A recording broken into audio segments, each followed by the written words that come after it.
पुण्यातूनच एक आणखी मोठी ब्रेकिंग बातमी येते। पुण्याच्या ससून रुग्णालयाच्या कार्यक्रमामध्ये भाजप आमदार सुनील कांबळेंनी पोलीस कर्मचारी आणि राष्ट्रवादीच्या एका पदाधिकाऱ्याच्या कानशिलात लगावली आहे। या पाठोपाठ आता तिसरा व्हिडिओ समोर आलेला आहे। आमदार कांबळे यांनी थेट जिल्हाधिकारी यांना हक्कभंग कारवाई करू अशी दमदाटी केलेली आहे। कार्यक्रमाच्या उंचिलेवरती नाव टाकलं नाही म्हणून आमदार कांबळे हे जिल्हाधिकारी डॉक्टर राजेश देशमुख यांच्यावर भडकले।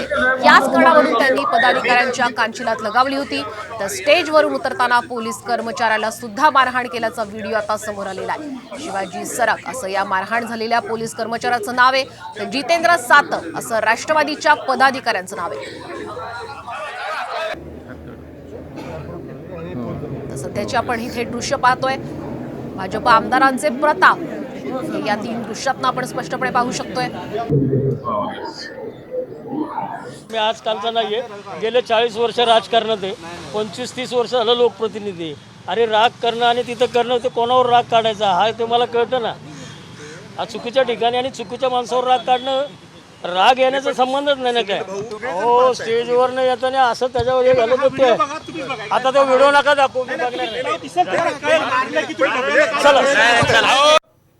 दरम्यान कोण आहेत भाजपचे आमदार सुनील कांबळे पाहूया। सुनील कांबळे हे भाजप पुणे कॅन्टोन्मेंट विधानसभा मतदारसंघाचे आमदार आहेत। हा अनुसूचित जातींसाठी राखीव मतदारसंघ आहे। आमदार पदाची ही त्यांची पहिलीच टर्म असल्याचं सुद्धा कळत आहे। याआधी त्यांचे भाऊ दिलीप कांबळे हे या मतदारसंघातून भाजपचे आमदार होते।